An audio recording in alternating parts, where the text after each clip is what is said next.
बड़ी खबर आपको बता दें, एलजेपी प्रमुख चिराग पासवान ने बिहार सीएम नीतीश कुमार पर बड़ा आरोप लगाया है।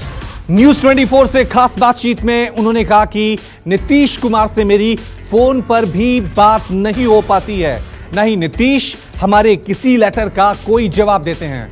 हाल के दिनों में सुशांत केस को लेकर बात हुई थी, वरना पिछले साल से ही संवादहीनता की स्थिति है। ऐसे में जरूरी है कि एनडीए का न्यूनतम साझा कार्यक्रम बने, क्योंकि इसके बिना जनता से किए वादे पूरे नहीं हो सकते हैं। देश में कोरोना के आंकड़े 22 लाख पार कर गए हैं और हमारे देश में अगर उन राज्यों को हम गिने जहां सबसे ज्यादा बढ़ोतरी हो रही है तो बिहार आता है। और आश्चर्य की बात कि वहां टेस्टिंग सबसे कम। हमारे साथ चिराग पासवान हैं, लोक जनशक्ति पार्टी के अध्यक्ष, और आप सत्ताधारी गठबंधन में हैं। ये जानकर आश्चर्य होता है कि जब इतनी तेज गति से बिहार में कोरोना के मामले बढ़ रहे हैं तो ऐसे में टेस्टिंग वहां की इतनी कम क्यों है? जिम्मेदारी आप लोग पर है, आप लोग कुछ बेहतर नहीं कर सकते? देखिए, सबसे पहले तो मैं इस बात को स्पष्ट कर दूं कि मैं बिहार सरकार में, लोक जनशक्ति पार्टी बिहार सरकार का हिस्सा बिल्कुल भी नहीं है। हम लोग सरकार का समर्थन जरूर कर रहे हैं, और वो भी इसीलिए क्योंकि केंद्र में भारतीय जनता पार्टी के साथ लोक जनशक्ति पार्टी का अलायंस है। और मैं आपके माध्यम से मुख्यमंत्री से मैं आग्रह करता हूं कि टेस्टिंग और ज़्यादा बढ़ाएं और इस बात को सुनिश्चित करें कि ये स्थिति नियंत्रित हो। पर चिराग, आप मेरे थ्रू क्यों करेंगे अपील? आप मुख्यमंत्री को फोन कर सकते हैं, आप उनके साथ संवाद कर सकते हैं। माननीय मुख्यमंत्री जी से हम लोग के संवाद ना के बराबर है लोक जनशक्ति पार्टी के किसी भी नेता का। ना वो हम लोग के पत्र का जवाब देते हैं, ना वो हमारे फ़ोन का रिप्लाई करते हैं। हाँ, एक एक्सेप्शन ज़रूर हुआ है हाल फिलहाल के दिनों में, जब सुशांत सिंह राजपूत जी वाला जब मैटर आया था। एनडीए गठबंधन में 3 दल हैं बिहार में और आप उसमें से एक दल है। आप कहते हैं चुनाव नहीं होना चाहिए, जनता दल यूनाइटेड कहती है चुनाव होना चाहिए। ये कैसी स्थिति? ऐसे में अगर लोग चुनाव की प्रक्रिया में अगर शामिल होते हैं, और भारतीय परंपरा रही है कि हम लोग रैलियां करते हैं, सभाएं करते हैं, नुक्कड़ सभाएं करते हैं, जब तक रैला नहीं होता तो हम लोग मानते नहीं है कि भैया बिहार में चुनाव शुरू हो रहा है।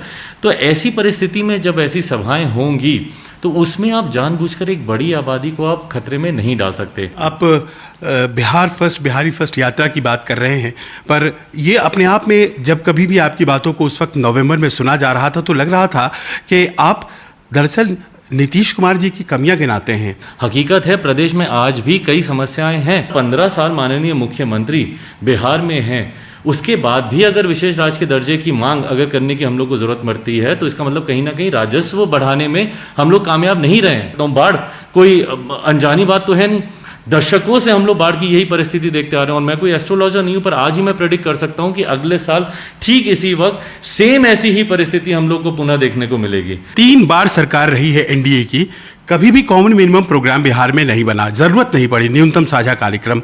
इस बार आपने एक तरह से अपनी जिद ठान रखी है, कॉमन मिनिमम प्रोग्राम होकर रहेगा। जब हम लोग चुनाव की तैयारी की बात कर रहे हैं और समय है अभी चुनाव में जाने से, तो उससे पहले बेहतर होगा कि उसमें एक साझा न्यूनतम कार्यक्रम बने, कॉमन मिनिमम प्रोग्राम बने, जिसमें भारतीय जनता पार्टी भी अपने एजेंडे को शामिल करे, वो भी अपनी बातों को रखे, लोक जनशक्ति पार्टी भी अपनी बातों को रखे, माननीय मुख्यमंत्री जनता दल यूनाइटेड की तरफ से भी अपनी बातों को रखें, और हर कोई अपने इंपॉर्टेंट इश्यूज़ को उसमें जगह दे, ताकि आने वाली सरकार 2020 के बाद 2025 तक जो सरकार चलेगी वो तमाम दलों के सुझावों को साथ लेकर उस पर काम करें। क्या ये कल्पना की जा सकती है, तमाम आपके खींचतान के बावजूद, कि मुख्यमंत्री पद के प्रत्याशी के तौर पर नीतीश कुमार चुनाव लड़ेंगे और आप लोग उनका समर्थन करेंगे?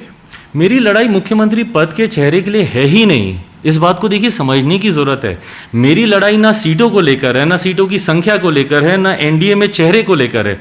मेरी लड़ाई मेरे उस वादे को पूरा करने की है जो चुनाव के दौरान, चुनाव से पहले या आज बिहार फर्स्ट, बिहारी फर्स्ट के तौर पर मैं बिहार की जनता से कर रहा हूं।